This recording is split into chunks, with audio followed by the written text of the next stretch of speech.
जावरिया सरगोदा खबर शामिल करते हैं। जावरिया से जफर अब्बास। पंजाब के दीगर शहरों की तरह सरगोदा में भी मुर्गी के गोश्त की हुकूमती नरखों पर फरोख्त के खिलाफ चिकन फरोशों ने मुकम्मल हड़ताल की गई। हड़ताल के बाद जहां लोगों को शदीद मुश्किलात का सामना करना पड़ा, वहीं पर शादी ब्याह की तकरीबात वाले भी परेशानी में मुब्तला रहे। बुत का त्यौहार होने की वजह से बीफ और मीट की दुकानें बंद होने से भी गोश्त का हुसूल नामुमकिन होकर रह गया।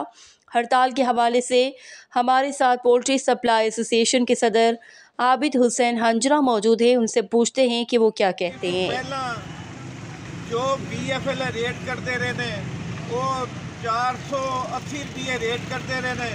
गवर्नमेंट रेट 410 रुपये नाल देती रही है। 100 रुपया पर केजी नाल दुकानदार नूं नुकसान होंदा रहा है और 80 रुपये पर केजी सप्लाई वाले नुकसान होंदा रहा है। गवर्नमेंट ने पोल्ट्री इंडस्ट्री नूं बेड़ा गर्क करके रख दिता है कि हर दुकानदार मकरूज हो गया, हर गड्डी वाला मकरूज हो गया। एक कंट्रोल शैड नूं 1 करोड़ रुपया बचता पिया, लेकिन गवर्नमेंट कंट्रोल शैडां दे नाल रल के साडे दुकानदारां नाल ते गड्डी वालियां नाल जुल्म करदी है पई। ये जुल्म ना मंजूर है सानूं और इहदे बारे सानूं हड़ताल भावें 1 महीना करनी पई। ਅਸੀਂ ਇਨਸ਼ਾਅੱਲਾ ਹੜਤਾਲ ਪੂਰੀ ਤੇ ਜਾਰੀ ਰੱਖਾਂਗੇ ਜਦ ਤੱਕ ਸਾਡਾ ਇਹ ਗਵਰਨਮੈਂਟ ਦੇ ਰੇਟ ਪੂਰਾ ਨਾ ਕੱਢਣ ਦਾ ਦਾਅਵਾ ਪੂਰਾ ਕੀਤਾ। ਅਸੀਂ ਇਨਸ਼ਾਅੱਲਾ ਮੁਕੰਮਲ ਹੜਤਾਲ ਕਰਾਂਗੇ।